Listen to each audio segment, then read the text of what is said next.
प्यारे बच्चों नमस्कार। हिंदी की कक्षा में आप सभी का स्वागत है। आज हम पढ़ेंगे हमारी हिंदी की पाठ्य पुस्तक जो कि एनसीईआरटी की नवीनतम पुस्तक पर आधारित है। मल्हार पुस्तक है और हमारा पाठ का नाम है पहली बूंद। यह हमारी कविता है। इसका हम सर्वप्रथम वाचन करेंगे, इसे गाएंगे, गाने का प्रयास करेंगे और उसके बाद हम इस कविता का जो भावार्थ है उसे सरलता पूर्वक उसे समझने का प्रयास करेंगे। तो आइए शुरू करते हैं। सर्वप्रथम हम प्रयास करेंगे इस कविता के वाचन का। कविता वाचन कैसे करें, क्योंकि देखिए साहित्य की दो विधाएं हैं, एक गद्य और एक पद्य।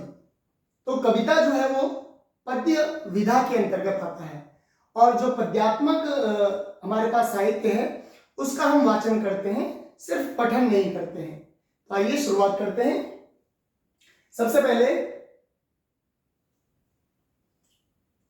वह पहली बूंद, यानी कि पहली बूंद, ये बरसात की बूंद की बात है, बारिश की बूंद की बात है। वर्षा ऋतु की जो पहली बूंद जब इस धरती पर गिरती है उसके लिए कवि कह रहे हैं। गोपाल कृष्ण कौल जी इस कविता के कवि हैं, रचनाकार हैं। तो आइए शुरू करेंगे। वह पावस का प्रथम दिवस जब, वह पावस का प्रथम दिवस जब पहली बूंद धरा पर आई, वह पावस का प्रथम दिवस जब पहली बूंद धरा पर आई, अंकुर फूट पड़ा धरती से नव जीवन की ले अंगड़ाई, अंकुर फूट पड़ा धरती से नव जीवन की ले अंगड़ाई, धरती के सूखे अधरों पर, धरती के सूखे अधरों पर गिरी बूंद अमृत सी आकर, वसुंधरा की रोमावली सी हरी धूप पुल की मुस्काई, हरी धूप पुल की मुस्काई, पहली बूंद धरा पर आई, जब पहली बूंद धरा पर आई। आसमान में उड़ता सागर लगा बिजलियों के स्वर्णिम पर, आसमान में उड़ता सागर लगा बिजलियों के स्वर्णिम पर, बजा नगाड़े जगा रहे हैं, बजा नगाड़े जगा रहे हैं, बादल धरती की तरुणाई, पहली बूंद धरा पर आई, जब पहली बूंद धरा पर आई। नीले नयनों सा यह अंबर, नीले नयनों सा यह अंबर, काली पुतली से ये जलधर, काली पुतली से ये जलधर, करुणा विगलित अश्रु बहाकर, करुणा विगलित अश्रु बहाकर, धरती की चिर प्यास बुझाई, धरती की चिर प्यास बुझाई। बूढ़ी धरती शस्य श्यामला, बूढ़ी धरती शस्य श्यामला, बनने को फिर ललचाई, बूढ़ी धरती शस्य श्यामला, बनने को फिर ललचाई, पहली बूंद धरा पर आई, जब पहली बूंद धरा पर आई। तो ये कविता का गायन था बच्चों, वाचन गायन इसे कहते हैं। हम प्रयास करेंगे कि कविता को गाने का प्रयास करें और इससे भी अच्छे सुर में आप गा सकते हैं तो आप इससे भी अच्छे और सुंदर सुर में इसे गाने का प्रयास करें, और यदि बहुत अच्छा, इससे ज्यादा अच्छा नहीं गा सकते हैं तो कम से कम इसका अनुकरण करें, इसे फॉलो करें, ठीक है, क्योंकि कविता का जो रस है वह गायन में ही है। आगे बढ़ते हैं। आगे हम शुरुआत करेंगे कि ये जो कविता है, ये कविता के जो रचनाकार हैं, जो कवि हैं श्री गोपाल कृष्ण कौल जी, उनके बारे में, उनके जीवन काल के बारे में थोड़ा सा हम जानेंगे, उनके जीवन के बारे में परिचय लेंगे। बच्चों, गोपाल कृष्ण कौल जी जो इस कविता के कवि हैं, हालांकि इनकी छाया प्रति यानी कि पिक्चर इमेज हमें उपलब्ध नहीं हो पाए और बहुत मैंने कोशिश की कि मैं उन्हें आप तक पहुंचाऊं, लेकिन मुझे उनकी कहीं पर भी उनकी कोई छवि या कोई चित्र प्राप्त नहीं हो पाया। मतलब इंटरनेट पर भी उनका कोई छाया चित्र उपलब्ध शायद नहीं है। मेरे बहुत प्रयास करने के बाद मुझे प्राप्त नहीं हुआ। यदि भविष्य में ऐसा होता है तो मैं आपको जरूर दिखाऊंगा। तो आइए शुरू करते हैं। सबसे पहले उनका जो जीवन काल रहा है बच्चों, 1923 से लेकर 2007 तक रहा है। कवि गोपाल कृष्ण कौल जी का जो जीवन काल रहा है, यानी कि उनका जन्म 1923 में हुआ और उनका जो निधन हुआ 2007 में हुआ। गोपाल कृष्ण कौल बच्चों के प्रिय साहित्यकार रहे हैं, बच्चों के प्रिय साहित्यकार रहे हैं। यानी कि गोपाल कृष्ण कौल जी का जो साहित्य है वो बाल साहित्य के नाम से प्रसिद्ध है, यानी कि वो बच्चों के लिए साहित्य की रचना ज्यादा करते हैं। तो बाल कृष्ण जी के बच्चों के प्रिय क्या रहे हैं, साहित्यकार रहे हैं। उनका जन्म 1923 में हुआ। उनका जन्म कब हुआ, 1923 में हुआ, और उनका निधन 2007 में हुआ था। प्रकृति प्रेमी कवि थे, वे प्रकृति प्रेमी कवि थे, वे प्रकृति से भी प्रेम करने वाले हैं। जरूरी केवल बाल साहित्य ही नहीं बल्कि प्रकृति प्रेमी भी, यानी कि नेचर से लव करने वाले, प्रकृति से प्रेम करने वाले कवि हैं। और बाल साहित्य को समर्पित रहे, दोनों ही, बाल साहित्य को भी, बच्चों के लिए भी साहित्य की रचना की, और साथ साथ में प्रकृति प्रेमी भी रहे हैं। उनकी कविताओं में प्रकृति, जीवन की ताजगी, बाल मनोविज्ञान यानी कि चाइल्ड साइकोलॉजी, और सहज सरल भाषा की सुंदर अभिव्यक्ति मिलती है। उनके साहित्य में आपको बहुत ही सरल अभिव्यक्ति मिलती है, और ज्यादातर जो उनकी प्रस्तुतियां हैं वे प्रकृति की सुंदरता को दिखाने के लिए हैं और बाल साहित्य के रूप में प्रसिद्ध है। उनकी एक प्रसिद्ध कविता हम कुछ सीखें, क्या है, हम कुछ सीखें, वे उसमें एक पंक्ति कहते हैं, कौन सी पंक्ति कहते हैं, कि देश हमें देता है सब कुछ, हम भी तो कुछ देना सीखें। बहुत अच्छी कविता है इनकी, कि देश हमें देता है सब कुछ, हम भी तो कुछ देना सीखें। यानी कि बच्चों को देश प्रति के, देश प्रेम के प्रति भी आपको क्या कर रहे हैं, जागृत कर रहे हैं, आपका जागरण कर रहे हैं कि आप अपने लिए भी जीवन में करें, अपने लिए भी कुछ करें, परंतु साथ साथ में देश के लिए भी करें, क्योंकि देश ने हमें, राष्ट्र ने हमें बहुत कुछ दिया है, हमें बहुत कुछ इस धरती माँ से मिला है, तो हम भी उनको कुछ दें। इसके लिए प्रेरित करते हैं गोपाल कृष्ण कौल जी। उनकी रचनाएं प्रेरणादायी और बच्चों के मन के बहुत निकट होती हैं। ज्यादातर मैंने आपको कहा कि बाल साहित्य और प्रकृति से संबंधित उनकी रचनाएं रही हैं, तो आप दोनों तरीके से उन्हें समझ सकते हैं कि एक तो प्रकृति प्रेमी रहे हैं और एक साथ साथ में बच्चों के प्रति उनका स्नेह भी उनकी रचनाओं में झलकता है। तो आइए आगे बढ़ते हैं। अब शुरू करते हैं हम कविता का भावार्थ, कि कविता में कवि क्या कहना चाह रहे हैं। तो आइए शुरू करेंगे। वह पावस का प्रथम दिवस जब पहली बूंद धरा पर आई।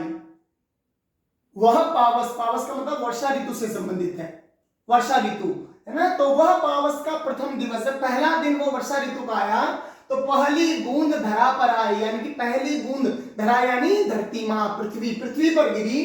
अंकुर फूट पड़ा धरती से, अंकुर फूट पड़ा धरती से, नव जीवन की ले अंगड़ाई, नव जीवन की ले अंगड़ाई।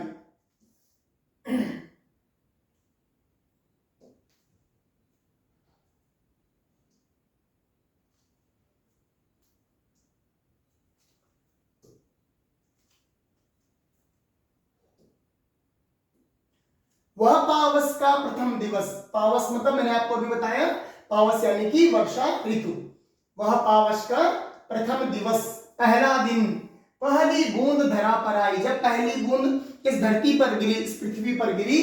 अंकुर फूट पड़ा धरती से, नव जीवन की ले अंगड़ाई, उस धरती से अंकुर फूट गया, नया नया जीवन उदित हुआ। जैसे आप देख रहे हैं कोई भी पौधा, कोई भी बीज आप जमीन में बोते हैं तो वहां पर अंकुर फूटता, और आप देखते होंगे कि ज्यादातर आपको देखने के लिए मिलेगा कि बरसात के समय, वर्षा ऋतु के समय जब शुरुआत होती है बरसात की, बारिश होनी शुरू होती है, तो नए नए पौधे उगते हैं, नए नए अंकुर उगते हैं। ठीक है, तो जब वर्षा का पहला दिन आया, पहली बूंद गिरी धरती पर, तो सूखी धरती से, क्योंकि आपको पता है बरसात से पहले धरती बहुत गर्म हो जाती है क्योंकि धूप इतनी तेज होती है मई जून की, लेकिन जब बरसात की पहली बूंद धरती पर गिरती है तो क्या होता है, मानव धरती ने नए जीवन की अंगड़ाई ले ली है। अंगड़ाई का मतलब वैसे तो देखिए शरीर को खींचना हुआ है ना, जिससे बच्चे बोलते हैं ऐसे अंगड़ाई ले रहे हैं, लेकिन यहाँ पर नए जीवन की शुरुआत की बात की जा रही है ना, कि नए जीवन की, जैसा लग रहा है जैसे कि उस धरती पर पहली बूंद गिरने के बाद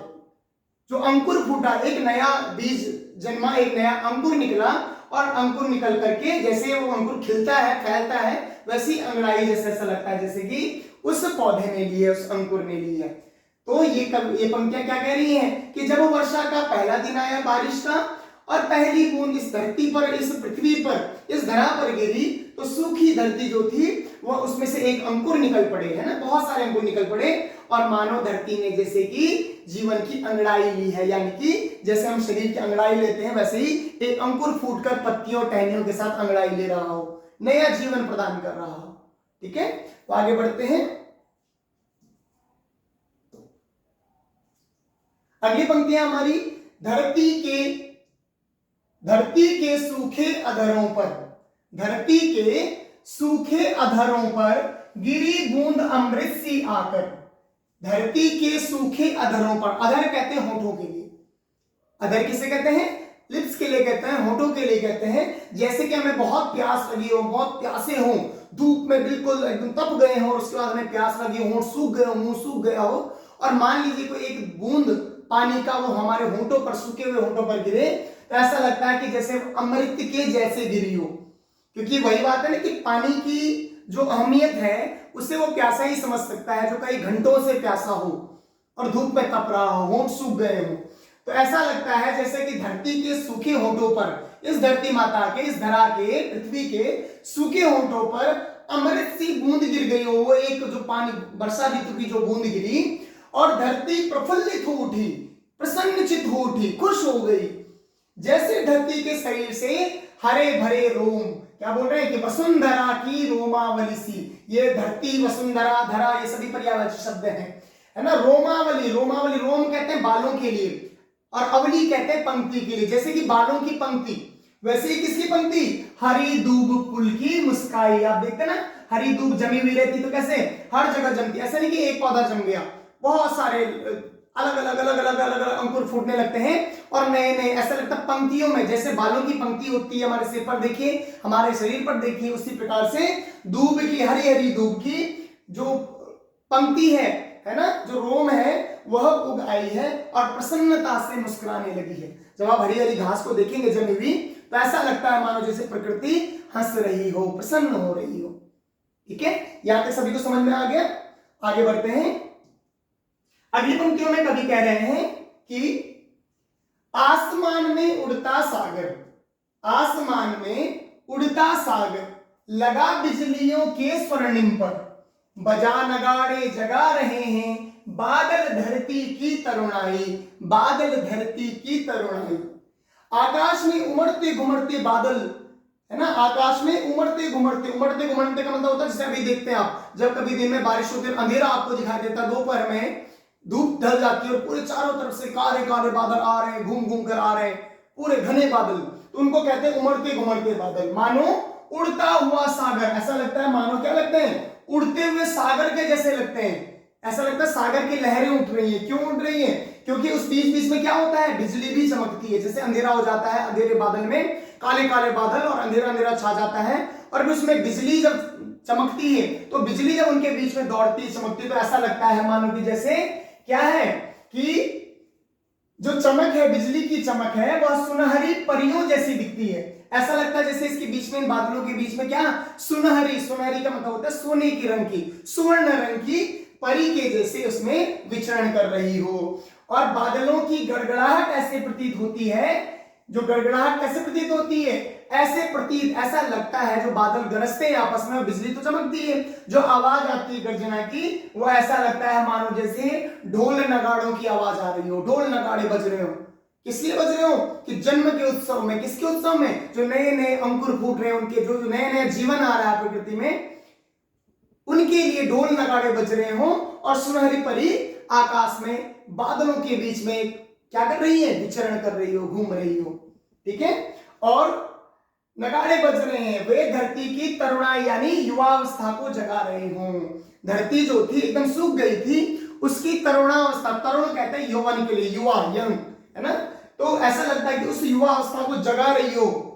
किसके माध्यम से, पानी की बूंदों के माध्यम से, बारिश के माध्यम से। तो ऐसा लगता है जैसे ढोल नगाड़े बज रहे हों, बादल इधर उधर से घूम घूम कर काले काले बादल आ रहे हैं, उनके बीच में बिजली चमक रही है, तो ऐसे लग रही है मानो सागर की लहरें लपट रही हो और उनके साथ साथ परी, सुनहरी परी घूम रही हो, विचरण कर रही हो बादलों के बीच में। और जो आवाज आ रही बादल की गरजने की, गड़गड़ाहट आ रही है, वो लगता है मानो कि जैसे ढोल नगाड़े बज रहे हों, और उसे बजाकर क्या कर रहे हैं, तो धरती की जो युवा अवस्था है, जो यंग एज है, उसे क्या कर रहे हैं, जगा रहे हो कि आप युवा हैं, आप उठो। ठीक है बच्चों, यहां तक आपको समझ में आ गया कवि की पंक्तियां।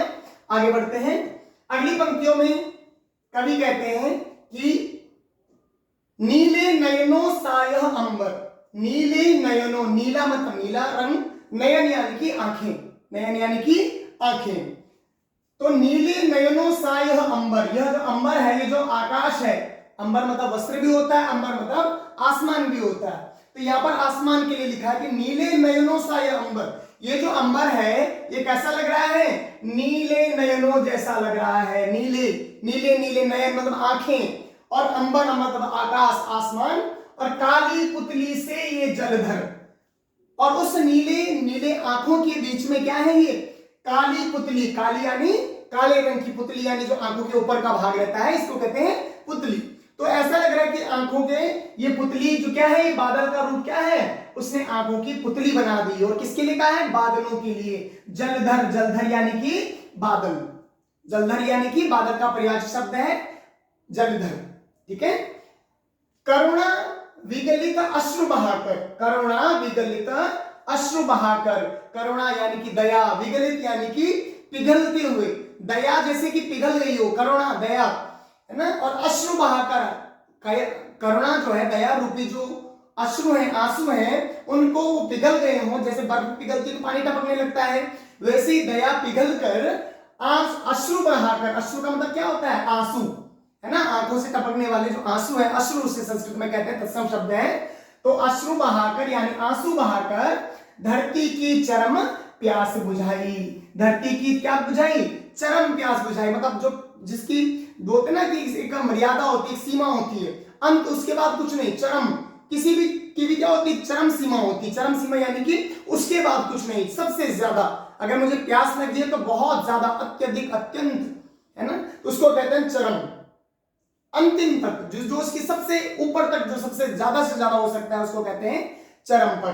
ठीक है, तो ऐसा लगता है कि जैसे नीले नीले जो आकाश की नीली आंखें हैं, आंखों के समान जो नीला आसमान है, और बादल उसमें क्या है, काली काली पुतलियों के जैसे हैं, ऐसे लग रहा है, और ये बादल दया से पिघल कर, है ना, दया से पिघल गए हैं ये बादल, किसकी, धरती को देख करके, पृथ्वी की दशा को देख करके पिघल गए हों, और पिघल कर इन्होंने क्या किया है, अश्रु बहाए हैं, आंसू बहाए हैं, और जो आंसू जो बूंदे गिर रहे हैं वो क्या है, तो वर्षा की बूंदों के रूप में बहा रहे हैं, और धरती की चरम प्यास बुझा देते हैं।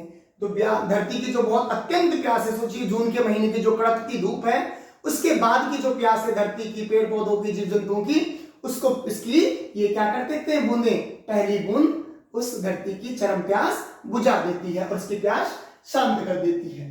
ठीक है, यहां तक समझ में आ गया सभी को। आगे बढ़ते हैं, अंतिम पंक्तियां कविता की। बूढ़ी धरती शस्य श्यामला, बूढ़ी धरती शस्य श्यामला, बनने को फिर से ललचाई, पहली बूंद धरा पर आई, जब पहली बूंद धरा पर आई।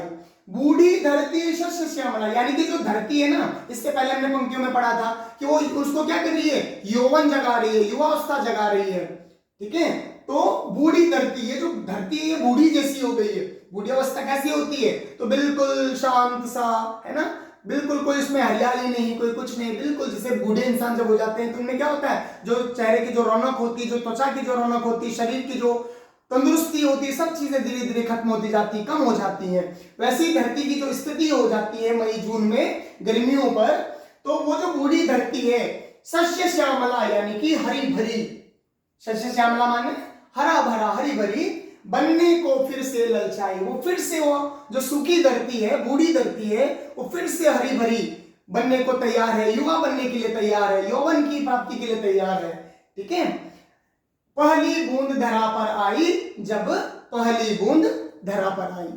कवि कह रहे हैं कि बूढ़ी और सूखी पड़ी धरती जब हरियाली यानी कि श्यामला, जो शब्द आया श्यामला यानी हरी भरी, हरियाली से भरकर फिर से जीवंत होने को ललचा रही है, जीवंत यानी कि नया जीवन पाने को ललचा रही है, जीवित होने को ललचा रही है, और पहली बूंद ने जब धरती को नवजीवन प्रदान किया।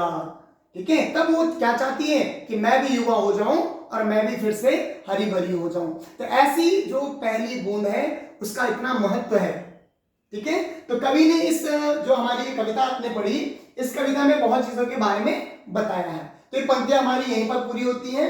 आगे बढ़ते हैं अगली स्लाइड में। उसमें मैंने आपको कुछ कठिन शब्दों के बारे में बताया है, जो आपने कठिन शब्द पढ़े हैं इस कविता में, उसके बारे में संक्षेप में मैं आपको बता रहा हूं। जैसे कुछ कुछ शब्द हैं, कुछ शब्द आपको और भी यदि नहीं समझ में आ रहे हैं या नहीं समझ में आते तो आप मुझसे पूछ सकते हैं। पावस, पावस का मतलब क्या होता है? पावस यानी कि वर्षा ऋतु, पावस यानी वर्षा ऋतु। अंकुर यानी कि नई कली, पौधे की कोंपल। जब नया नया आप बीज बोते हैं तो उसमें जब बीज फूटता है, पौधा निकलता है ना, कली जैसी ऊपर निकलती है, उसको बोलते हैं अंकुर। कोंपल भी कहते हैं, जैसे आप गुलाब या आदि के पुष्प देखेंगे तो उसमें से कली निकलती है, बाद में वो खिलता है, तो जो कली का छोटा सा रूप होता है उसको बोलते हैं अंकुर, उसको भी हम कह सकते हैं। पर कुल मिलाकर अंकुर किसे कहते हैं? जब बीज से पौधा अंकुरित होता है, फूटता है। अंगड़ाई यानी कि शरीर का फैलाना। मैंने जैसे आपको कहा ना कि सिंपल ऐसे अंगड़ाई लेते हैं ऐसे करके, तो ये शरीर का फैलाना अंगड़ाई लेना होता है। तो आपने देखा होगा जब एक बीज से पौधा निकलता है तो भी अंगड़ाई की तरह ही लेता है, उसके दो पत्ते एक दोनों तरफ को घूमते हैं, ठीक है। तो यहाँ नवजीवन का संकेत है, यहाँ पर किसके लिए? शरीर फैलाने के लिए नहीं बोला गया है, यहाँ पर नए जीवन का संकेत है कि नया जीवन उसमें से फूट रहा है और वो अंगड़ाई ले रहा है, ठीक है। अधर यानी कि होंठ, अधर किसे कहते हैं? मैंने पहले बताया था, होंठों को कहते हैं। अमृत आपको भी पता है, जीवन देने वाला रस बोल सकते हैं, सुधा रस कह सकते हैं, है ना, या फिर अमर कर देने वाला रस कह सकते हैं, इसे कहते हैं अमृत। वसुंधरा, वसुंधरा यानी कि धरती, पृथ्वी, धरा। रोमावली का मतलब क्या है? रोमो यानी कि रोम किसे कहते हैं? बोलते हैं ना हमारे शरीर पर रोम जमे हुए, पतले पतले बाल, तो बालों की पंक्ति, रोमों की पंक्ति यानी कि बालों की पंक्ति, उसे रोमावली कहते हैं। परंतु हमारी जो कविता है उसमें किसके लिए आया है? नई नई घास, नई नई दूब, दूब की जो घास है जो गणेश जी को भी बड़ी प्रिय है, बहुत प्रिय है दूब, तो हरी घास की ही एक प्रजाति है, क्या है उसमें? दूब। तो हरी हरी दूब जो लोग पूजा में भी प्रयोग करते हैं, कर्मकांड आदि में, वही दूब की बात कर रहे हैं कि वो उसकी जो अवली है, उसकी जो पंक्ति है, वो बहुत ही सुंदर और बहुत ही हरा भरा दिखाई दे रही है। दूब यानी कि हरी घास, जो उसी के लिए आगे शब्द आया है, दूब यानी हरी घास। सिर्फ हरी घास ही नहीं, हरी घास की एक प्रजाति है, ठीक है। तो यहाँ तक सभी को समझ में आ गया? कोई किसी को कोई भी शंका हो, कोई भी डाउट हो तो आप जरूर मुझसे पूछ सकते हैं। और भी कुछ शब्द हैं। पुलकी यानी कि रोमांचित, पुलकी यानी रोमांचित, हर्षित। पुलकी, पुलकी शब्द कविता में आया है, आपने पुलकित शब्द सुना होगा ना, पुलकित यानी कि हर्षित, रोमांचित, जो प्रसन्न कर देने वाला हो, जो खुश कर देने वाला हो। तरुणाई यानी जवानी या यौवन, युवा अवस्था आप बोल सकते हैं। जलधर किसका नाम है? बादल का नाम है, ठीक है, बादल का नाम, घन आप कह सकते हैं। करुणा विगलित, करुणा का मतलब दया, विगलित मतलब पिघला हुआ, जो दया से पिघला हुआ है उसे कहते हैं करुणा विगलित। अश्रु यानी कि आंसू, है ना, यह बूंद के लिए भी प्रयोग करते हैं, बूंद के लिए भी अश्रु का प्रयोग करते हैं, लेकिन मुख्य जो उसका रूप है वो है आंसू। शस्य श्यामला यानी कि फसलों से हरी भरी, शस्य श्यामला यानी कि फसलों से हरी भरी। अभी आप देखिए कुछ दिन में तो धान जैसे लगाई हुई और बड़ी हो जाएगी तो आपको लहराती हुई दिखेगी, हरी भरी पूरे खेतों में दिखाई देगा, ठीक है।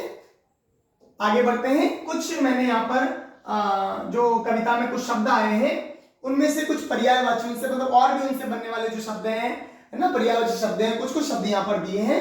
जैसे पहला पावस शब्द दिया है, पावस वर्षा के लिए भी कहते हैं और मेघ ऋतु के लिए भी कहते हैं, पावस के लिए मेघ ऋतु शब्द भी आता है। अंकुर यानी कि कोमल या नव पल्लव, नए नए पत्ते होते हैं, नए नए पेड़ टहनी होती है, इसके आगे जब नए पत्ते निकलते हैं तो उसमें पतली पतली, आपने देखा होगा, उससे फिर पत्ते खुलते हैं, है ना, उसको भी कोमल कहा जाता है। नव पल्लव यानी कि नए नए पत्ते जब निकलते हैं। धरती, वसुंधरा, पृथ्वी, धरा, भूमि, ठीक है, ये इसके पर्यायवाची शब्द हैं। धरती के अमृत, जीवन रस भी कह सकते हैं, सोम रस भी कह सकते हैं, सुधा रस भी कह सकते हैं, ठीक है। जलधर, मेघ है, घन है, बादल है, ये सभी जलधर के क्या है? पर्यायवाची शब्द हैं। अश्रु, आंसू, नयन जल भी कह सकते हैं आप, नयन जल आंखों का पानी, है ना, अश्रु यानी आंसू। श्यामला यानी कि हरी भरी या नव पल्लवित, श्यामला यानी कि हरी भरी या नव पल्लवित, मतलब नए नए पत्ते निकलते हैं, उनको नव पल्लवित कहते हैं, ठीक है, नए नए पत्ते निकलना। तो इसका मतलब होता है श्यामला। श्यामला इसके लिए शब्द प्रयोग होता है। ठीक है, आगे बढ़ते हैं। आगे अब ये जो पर्यायवाची शब्द हमने देख लिए, शब्दार्थ, कुछ कठिन शब्दों का अर्थ भी हमने समझ लिया। ये अंतिम भाव है, समग्र भाव है कविता का, कि कविता में कवि क्या कहना चाहते हैं।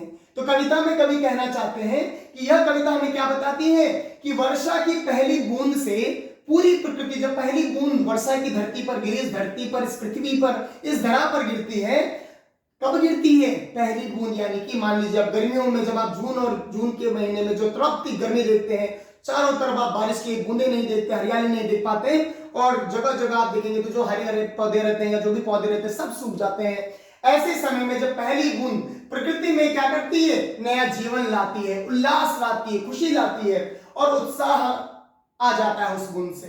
एक नया उत्साह आपको देखने के लिए मिलता है। सूखी धरती हरी हो जाती है। आपने देखा होगा सूखी धरती जैसे ही बारिश होती है कुछ ही दिनों में हरी भरी होनी शुरू हो जाती है, नए नए अंकुर निकल जाते हैं, पौधे अंकुरित होते हैं। मैंने वही कहा, नए नए पौधे भी जमीन से भी अंकुरित होते हैं, और जो पेड़ में जो पौधे उन्हें भी नए नए पल्लव, नए आगे आगे अंकुर निकलना शुरू होते हैं, और फिर नए पत्तों के रूप में परिणित होते हैं। बादलों की गड़गड़ाहट और बिजली की चमक वातावरण को जीवंत कर देती है। बिजली की गड़गड़ाहट और बिजली की जो बादलों की जो गड़गड़ाहट है और बिजली की जो चमक है वह वातावरण को क्या कर देती है? जीवंत, यानी कि नया जीवन प्रदान कर देती है, जीवित कर देती है। ऐसा लगता है कि उसने धरा को फिर से जीवित कर दिया, जो उसकी दशा होती है। कवि ने पहली बूंद को धरती का अमृत बताया है। बाद में तो कितनी भी बारिशें हो रही, कितनी भी वर्षा हो रही हो, बाद में तो हर कोई उससे परेशान हो जाता है, परंतु जब शुरुआत में बारिश होती है तो धरती के लिए एक अमृत का काम करती है। जैसे कोई एकदम बीमार होता है ना, बहुत बुरी दशा में होता है, और उस पर कोई इंजेक्शन लगा दिया जाए, बहुत दर्द में, और उसे पेन किलर दे दिया जाए, इंजेक्शन लगा दिया जाए, तो जैसे वो बिल्कुल शांत हो जाता है, एकदम प्रसन्नचित्त हो जाता है, उसके दर्द सब दूर हो जाते हैं। वैसे ही काम क्या करती है पहली बूंद? इस धरती के लिए अमृत की तरह काम करती है, जो धरती की प्यास बुझा देती है, प्यास बुझाकर और उसे फिर से शस्य श्यामला यानी कि हरी भरी कर देती है। आजकल आप देख रहे हैं बरसात है, हालांकि देखिए प्रकृति है, कभी कभी अपना प्रकोप दिखाती है, नुकसान भी करती है, परंतु जो बारिश है, जो वर्षा है, वो प्रकृति के लिए अत्यंत आवश्यक भी है ना। हम ईश्वर से प्रार्थना करेंगे कि किसी का नुकसान न करे, कभी सभी सुखी हो, सभी उस बारिश से प्रसन्न हो। लेकिन फिर भी प्रकृति के इस तरह के प्रकोप कई जगह देखने के लिए हमें मिलते हैं, वो न मिले कभी भविष्य में। लेकिन यदि आप बारिश की बात करेंगे, वर्षा के लिए, वर्षा ऋतु की और बारिश की बात करेंगे बच्चों, तो प्रकृति के लिए अमृत है। प्रकृति के लिए नहीं, प्रकृति से हम जीवित हैं, है ना। तो हम सभी के लिए बारिश की बूंदें क्या है? अमृत के समान है। ठीक है, तो आप सभी को यह वीडियो कैसे लगी, कैसे आपको यह पाठ लगा, क्या क्या इसमें आपको नई चीजें सीखने के लिए मिली, आप जरूर बताएंगे। और जो भी चीजें आपको समझ में ना आ रही हो, आप उन्हें नोट करें, अपने पास लिखें, और उन्हें अगली कक्षा में मुझसे आप पूछ सकते हैं। तो इस वीडियो को हम यहीं पर समाप्त करते हैं। तब तक के लिए आप सभी को नमस्कार।